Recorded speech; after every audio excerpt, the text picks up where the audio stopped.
Samantala, sa kanilang pagbaba ng bundok, nagkasalubong ang dalawang disipulo. Ang tono ni Duan Muxiang ay may bahid ng inggit habang sinasabi niya, "Matandang apat, napakaswerte mo talaga sa pagkakataong ito. Hindi ka lang pinagalitan ng Panginoon, binigyan ka pa ng huling bahagi ng Bluewood Technique." Ikinrose ni Ming Shirin ang kanyang mga braso at sumagot, "Hindi ko alam ang kanyang iniisip. Baka nag-iisip lang ako ng sobra." Nag-iisip ng sobra. Bahagyang nagbago ang ekspresyon ni Duan Muxiang. "Matagumpay kung nakumpleto ang aking misyon at natural lang na gantimpalaan ako ng Panginoon." Ngunit binanggit ng ikapitong senior brother na ang Panginoon ay nagtataglay ng isang lihim na gamot na pansamantalang makapagtatago ng mga pinsala, kaya gusto kong subukan ito. Nagbubuntong hininga, nagpatuloy siya, "Ang pagsisisi ay hindi magbabago ng anumang bagay ngayon." Nagulat si Duan Muxiang sa revelasyong ito. "Talagang napakalakas ng loob mo. Kahit wala ang mga salita ng ikapitong senior brother, naiintindihan ko. Kung hindi nasugatan ng Panginoon at umabot sa perpektong realm, kakailanganin pa ba niyang manatili sa bundok?" Sa kanyang ugali, matagal na siyang lumabas at pumatay. Sa laban noong araw na iyon, gumamit siya ng napakaraming makapangyarihang galaw at nanatiling hindi nasaktan. Ang mga normal na cultivador ay hindi mangangahas na mag-aksaya ng kanilang mahalagang enerhiya ng ganoon. Tumango ng paulit-ulit si Ming Shirin, nagpapahayag ng pagsang-ayon, "Senior brother, palagi kong gusto ang kumpletong Bluewood Technique. Sa pamamagitan nito, naniniwala ako na hindi magtatagal bago ko maabot ang perpektong antas ng Divine Court Realm.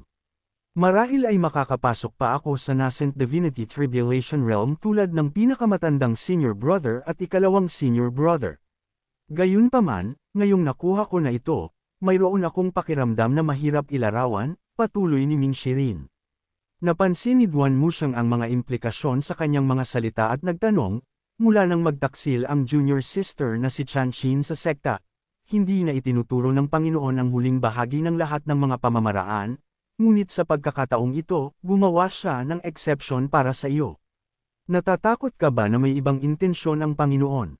Tumango si Ming Shirin bilang pagsang-ayon, "Oo, senior brother, ano sa tingin mo ang kanyang mga intensyon?" Bago pa siya matapos magsalita, biglang tinapik siya ni Duan Muxiang sa balikat, "Ang mungkahi ko ay tapat na kumpletuhin ang mga gawain ng Panginoon. Tandaan na ang Panginoon ay nasugatan at malapit nang matapos ang kanyang haba ng buhay, hindi niya tayo sasaktan." Bukod dito, ang 10 pangunahing sekta ay nagdusa ng malalaking pagkalugi at hindi nangangahas na madaling pukawin ang bundok Jinting. "Naniniwala ako na sa mahabang panahon, ang bundok Jinting ay mananatiling ating protection." Lumiwanag ang mga mata ni Ming Shirin nang marinig ito at nakaramdam siya ng mas maluwag. Mabilis niyang ipinahayag ang kanyang pasasalamat, "Tama ka, senior brother, tunay kang matalino. Sa kabila ng pagiging tila hanggal, ang iyong mga salita ay parang biglaang pagkamulat." Nagbago ang eksena. Bagaman kamakailan lamang ay nagbigay ng ilang puntos ng kagalingan ang pagdidisiplina kay Ming Shirin, ang kabuuan ay 1,600 puntos ng kagalingan lamang. Para sa kanya na nangangailangan ng 3,000 puntos ng kagalingan upang umakyat sa susunod na realm, malayo pa rin ito. "Dapat ba akong maghintay ng kaunti pa?" Hindi ako maaaring maghintay pa. Ang mga kakayahan ng katawang ito ay masyadong mahina, hindi ko maaaring ulitin ang lumang landas ni Ji Tiandao. Dahil sa kanyang isyu sa haba ng buhay kaya unti-unting bumaba ang kanyang cultivation. "Kailangan kong bumunot sa lottery," sabi ni Lu Hou sa kanyang sarili at agad siyang kumilos. Sa kasamaang palad, sa 5 magkakasunod na pagtatangka, "Salamat sa iyong patronage," lamang ang kanyang natanggap. Idinagdag sa kabuoang 23 beses kasama ang nakaraang 18 beses, ilang walking points lamang ang kanyang naipon. Halos hindi mapigilan ni Lu Hou na sumumpa nang makita ito. "Subukan ko pa ng 2 beses at pagkatapos ay bumili ng reversal card gamit ang natitirang mga puntos," nagpasya siya at nagpatuloy sa kanyang mga aksyon. Gayunpaman, ang susunod na 2 pagtatangka ay nagresulta pa rin sa, "Salamat sa iyong patronage. Kung mabaigo ako sa susunod na pagkakataon, hindi na ako bubunot." Habang lalo siyang nagiging interesado, mabilis niyang nagamit ang halos 1,000 puntos ng kagalingan. Ngayon ay mayroon na lamang siyang 104 na puntos ng kagalingan at bumagsak siya sa lupa na may hitsura ng kawalan ng pag-asa. Bagaman kinilala niya ang kanyang swerte, wala siyang magagawa sa natitirang mga puntos ng kagalingan. Maaari lamang siyang magpatuloy sa pagbunot. Sa pagkakataong ito, nagkakahalaga ito ng 50 puntos ng kagalingan at gumamit ng 33 luck points. Nakakuha ka ng cultivation technique, 3 scrolls of heaven writing, 10 reversal cards, 1 dharma body, 3 condensing flowers. Nagulat siya nang masaksihan ang eksena. Tila kapag mas kaunti ang kanyang pag-asa, mas marami siyang nabubunot. Napagtanto ito, nagalak siya at sumayaw, nararamdaman na tumama siya ng malaki sa pagkakataong ito. Kung gusto mong bumili ng 3 condensing flowers, kailangan mo ng 3,000 puntos ng kagalingan. Ang 10 reversal cards ay nagkakahalaga ng 5,000 puntos ng kagalingan. Nakakuha ka rin ng cultivation technique, 3 scrolls of heaven writing. Nag-isip si Luho at binuksan ang unang libro, Heaven Writing, The Human Scroll. Sinimulan niyang obserbahan ito ngunit sa kasamaang palad ay natuklasan na ang nilalaman sa loob ay parang mga random na simbolo, ganap na hindi maintindihan. Dahil ganoon, maaari lamang niya itong itabi sa ngayon. Pagkatapos ay ibinaling niya ang kanyang atensyon sa reversal cards, kinakalkala ang humigit kumulang 300 araw para sa bawat card. Ang 10 cards ay katumbas ng halos 10 taon ng haba ng buhay. Habang sinisimulan niyang gamitin ang mga ito isa-isa, ang napakalaking enerhiya ay patuloy na nagsasama-sama sa mga vortex at nasipsap sa kanyang katawan. Ang kanyang dating kulang na balat ay unti-unting naging bahagyang mas matigas. Matapos gamitin ang Dharma Body, 3 condensing flowers, agad na umakyat ang realm ni Luho sa Sense Condensing Realm. Nagsisimula ang mga cultivador sa kanilang paglalakbay sa pamamagitan ng pagpapalakas ng kanilang mga katawan, pumapasok sa body tempering realm, nililinang ang kanilang mga litid, buto, at balat, at lumalampas sa siyam na yugto upang maabot ang mystic enlightening realm. Mula doon, umakyat sila sa pamamagitan ng 5 apertures ng puso, bibig, ilong, mata, at tainga sa mystic enlightening realm upang maabot ang sense condensing realm. Pagkatapos ay lumalampas sila sa 3 yugto sa Brahmasi realm at sa wakas ay binubuksan ng 8 meridians upang pumasok sa Divine Court realm. Ang isang cultivador ay itinuturing na isang grand cultivator kapag pumasok sila sa Divine Court realm. Mayroon lamang 3 antas ng grand cultivators, ang Divine Court realm, ang Nascent Divinity Tribulation realm, at ang Mysterious Heaven Saint realm. Sa buong sinaunang panahon, ang mga cultivador na tunay na umabot sa Mysterious Heaven Saint realm ay umiiral lamang sa mga alamat, walang nakakita sa kanila. Sinasabing sa pag-abot lamang sa realm na ito maaaring makalaya ang isang cultivador mula sa limitasyon ng haba ng buhay at maging immortal. Si Jitian daw ay isang hakbang na lamang ang layo nang siya ay mamatay sa gazebo, nakakapanghinayang. Matapos makakuha ng napakaraming item sa pamamagitan ng draw, nakaramdam si Luho ng kasiyahan. Pagkatapos ay binuksan niya ang system panel, na nagpakita ng 2 gawain, pagdidisiplina kay Zhu Hongkong at Zhou Jifang. Sa kasalukuyan, makakakuha lamang siya ng mga puntos ng kagalingan mula sa pagdidisiplina sa mga masasamang disipulo. Pagkatapos ay sinuri niya ang kasalukuyang sitwasyon. Ang ika-8 disipulo, si Zhu Honggang, ay medyo mabagal ang isip. Sa teorya, dapat siya ang pinakamadaling disiplinahin, kaya bakit hindi pa tumataas ang kanyang katapatan? Batay sa impormasyon mula sa ulat ni Ming Shirin, tila may impluensya mula sa ika-7 disipulo sa likod ni Zhu Hongkong.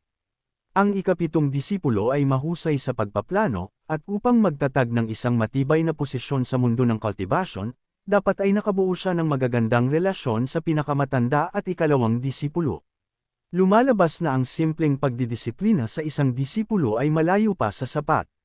Sa pamamagitan lamang ng pagpapabuti ng kanyang sariling lakas niya mapipigilan ang parehong masasamang disipulo at matuwid na cultivador. Ngunit sa ngayon, masyadong mababa pa ang kanyang cultivation.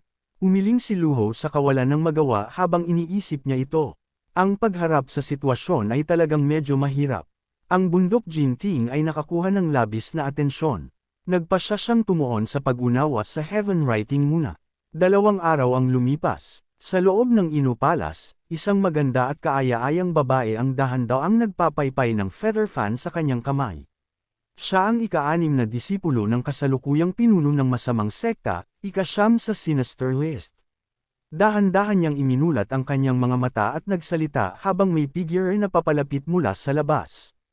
Nakita kang kapatid, dapat matagal ka nang umalis sa bundok Jinting, bakit ka naghintay hanggang ngayon? Sabi ni Joe, ang ika-5 disipulo. Wala akong kaparehong swerte mo.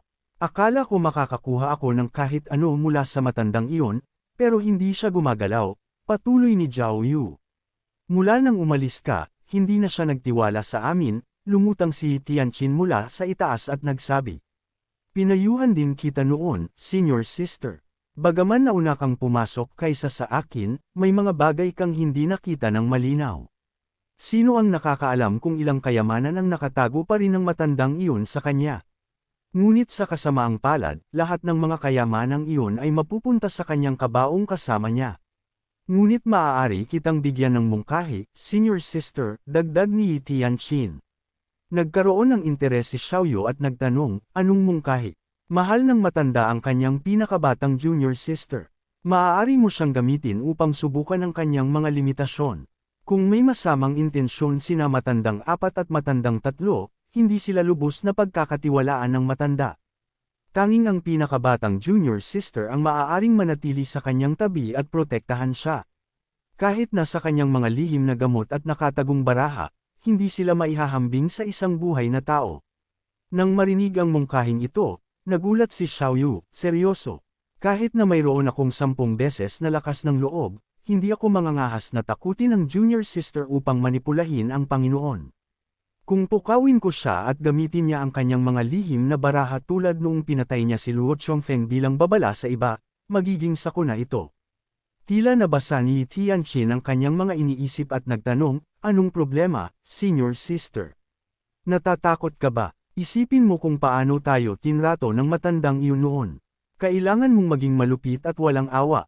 Naiintindihan ko ang iyong sinasabi, sagot ni Xiaoyu, ngunit kahit ang pinakamatandang senior brother ay hindi mangangahas na gumawa ng ganoon. Kung pukawin ko siya ng ganoon, magiging pagpapakamatay iyon. Tumawa si Tianqin at nagsabi, nakita kang kapatid, masyado kang matagal na nasa bundok, naging manhid ka na. Sino ang nagsabing kailangan mong personal na kumilos? Tingnan mo ang pinakamatandang senior brother, ikalawang senior brother, at maging ako, maayos naman tayong lahat, hindi ba? Inaamin ko na ang matandang iyon ay may ilang nakatagong baraha, ngunit siya ay maingat at hindi niya ito basta-basta gagamitin.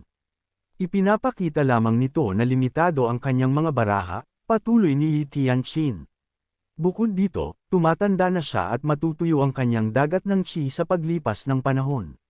Sa puntong iyon, tiyak na magkakaroon siya ng hinanakit at gagamitin ang lahat ng kanyang nakatagong baraha. Mas mapanganib pang ang manatili sa kanyang tabi.